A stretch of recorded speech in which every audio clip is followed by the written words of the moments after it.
You hear the name Judas Iscariot, and one word immediately comes to mind: betrayal.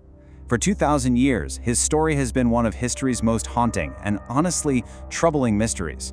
It's this dark shadow right at the heart of the Christian narrative. But if you look past the simple label of traitor, you find this tangled web of questions. Questions about motive, about destiny, and about the very nature of human choice itself. It all comes down to a single, devastating moment.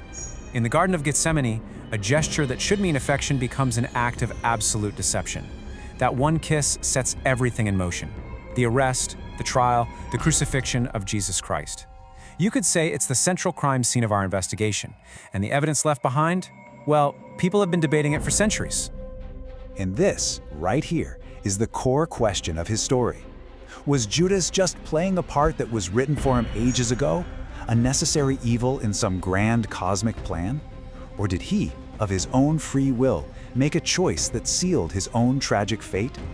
This is the fundamental conflict we're going to unpack: predestination versus free will, with one man's soul just hanging in the balance.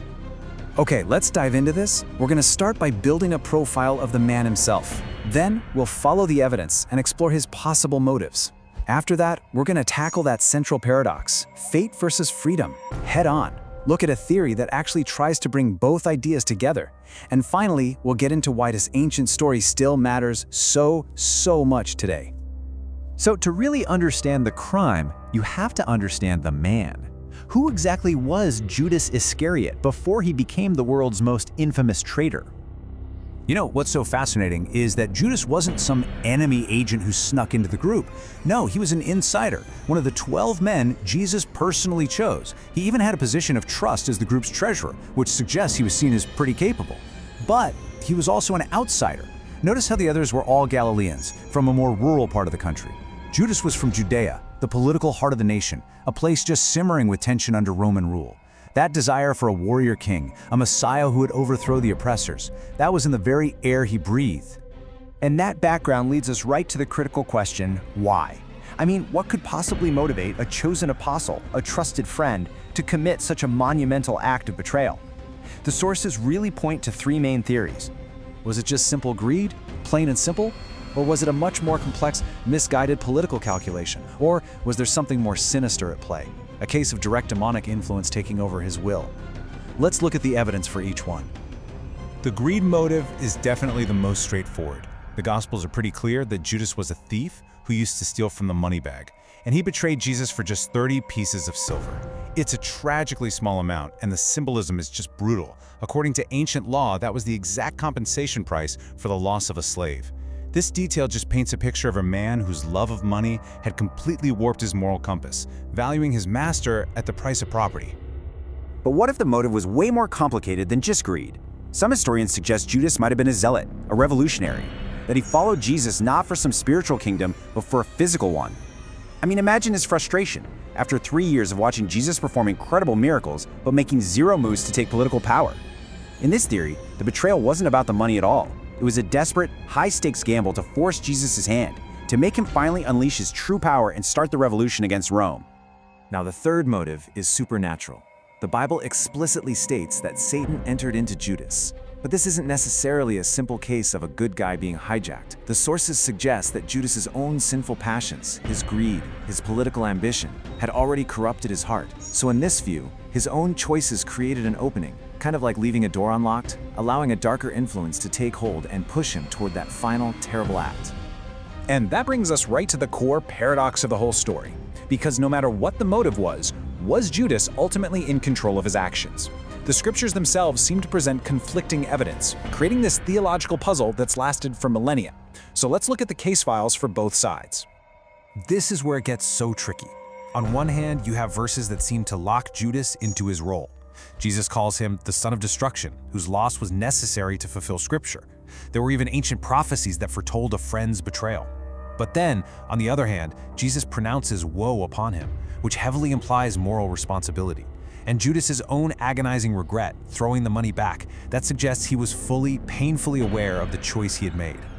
And believe me, this isn't just some ancient debate. It's very much alive today. Here's a modern take making the case for predestination.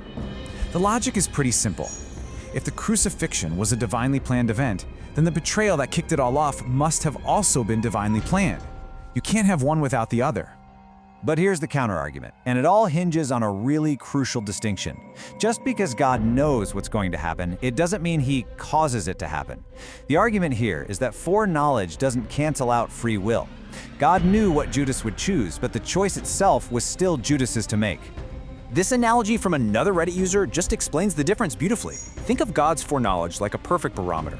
It accurately shows you what the weather will be, but it doesn't cause the storm. The storm, in this case, Judas's choice, is what determines the barometer's reading. So we have these two ideas that seem completely contradictory, a divine plan and human responsibility. But what if they aren't mutually exclusive? What if there's actually a way to reconcile all the evidence? This brings us to a much more nuanced theological view. This perspective, often tied to theologians like John Calvin, suggests the answer isn't either or, but both and. It argues that God's sovereign plan and human free will can and do coexist. God foreordained the outcome, and Judas freely made the choice that brought it about. Okay, so how does this actually work? Well, the book of Acts says that all the players in Jesus' crucifixion, from Herod to Pilate to the crowds, were doing what God's hand and plan had predestined. In this view, God's sovereignty is so complete that he actually works through the free choices of people to accomplish his purposes. So Judas' sinful act, which came from his own corrupt heart, was woven into God's ultimate plan for redemption. God ordained the event, but Judas was still 100% morally responsible for the evil he chose to do. So where does all this leave us? We've explored the man, the motives, the deep theological paradoxes. But why does this story continue to haunt us? Well, the final part of our investigation brings the focus away from the historical figure and squarely onto ourselves. You know, maybe the most disturbing part of the Judas story is that he was a disciple. He walked with Jesus for 3 years. He saw the miracles, he heard the teachings, he was part of the inner circle.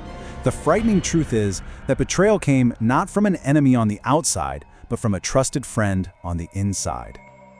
And this leads to a really sobering concept from our sources, the Judas potential. It's the idea that Judas isn't just a historical villain, but a dark mirror. His story serves as this powerful warning about our own capacity for self-deception, for hypocrisy, even when we claim to be followers of the very things we might one day betray. And so we end right where the other disciples began. When Jesus announced that one of them would betray him, they didn't point their fingers at Judas. Each one, deeply disturbed, looked inward and asked, "Surely not I, Lord." Perhaps the enduring legacy of Judas isn't just a story about fate or freedom, but a timeless and deeply personal question that we must all dare to ask ourselves.